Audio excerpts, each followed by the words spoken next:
So Donald Trump and JD Vance kind of public humiliation of Ukrainian President Volodymyr Zelensky and the Oval Office was the kind of most extreme version of the way Donald Trump treats a lot of foreign leaders, a lot of foreign countries, which is he basically says, we're being ripped off by you, and now we're going to extort you, right? Basically, if you want America's continued help, or if you frankly just don't want us to destroy your economy through tariffs, or you don't want us to take over your land in the case of Greenland or Panama, basically you just have to start giving us stuff. In the case of Ukraine, your mineral resources, or with, in the case of Colombia, you have to take our migrants, or with Canada, Mexico, it seems to change. But basically, the claim is we're getting ripped off. And then that's the pretext for basically these frankly kind of thuggish imperialist kind of claims that basically you're just going to have to start paying us if you don't want us to really kind of wreck you.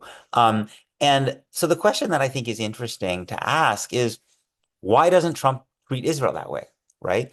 I mean, you could imagine a world where Trump makes a version of these same arguments vis-a-vis Israel, right? Where he says, why are we giving you all these weapons? Why are we protecting you from Iran and Hezbollah and Hamas? What are we getting in return? We're being played for suckers. You should pay us twice as much money, or you should give us some of your natural resources, or you should basically just hand over some of your high-tech companies to us, or something. I mean, it wouldn't be really entirely logical, but it never is logical with Trump. But you could see how this impulse, right, could be applied to Israel just as easily as it could be applied to Ukraine. Again, because America gives Israel a lot of military assistance. Now, it's true that military assistance is mostly in the form of a credit card that America gives Israel to buy American weaponry, but Trump probably doesn't even know that, right? And I'm sure he could still spin some way in which America is being ripped off, and yet he doesn't, right? I mean, the contrast between his meeting with Zelensky on the one hand and his meeting with Netanyahu at the Oval Office couldn't be more extreme, right? He didn't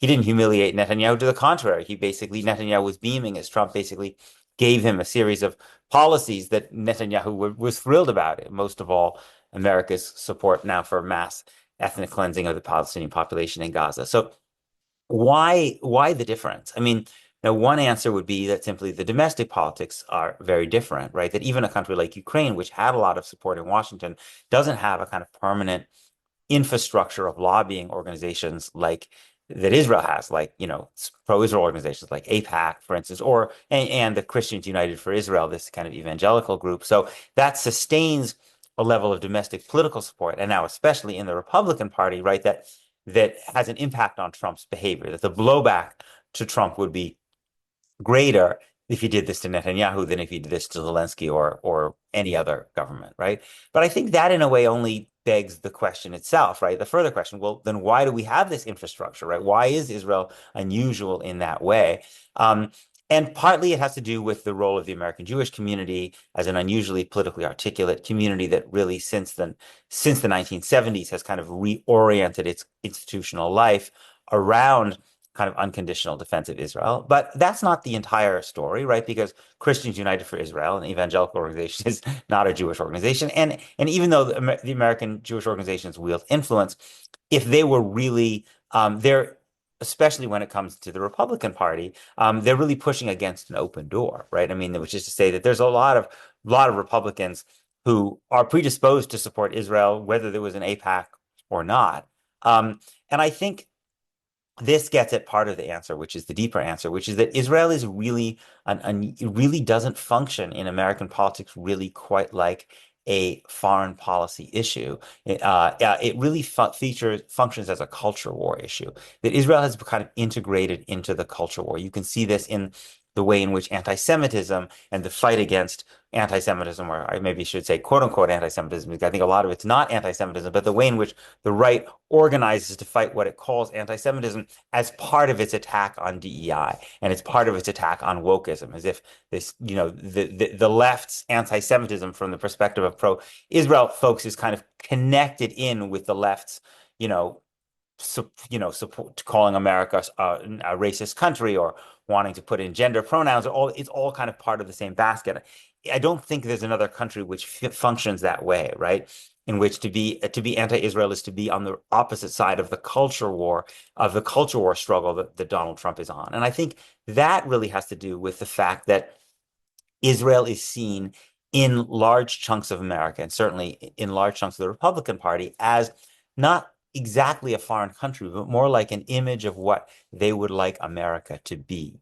A country that is openly ethno-nationalist, in that it has clear legal hierarchies between different groups, in this case, ethno-religious groups, Jews and Palestinians. It has an immigration policy that essentially only allows a path to citizenship for people who are of the dominant group, that it's very militaristic, it's very nationalistic, it's very sovereignty oriented, it's openly dismissive of international law, it's quite religious.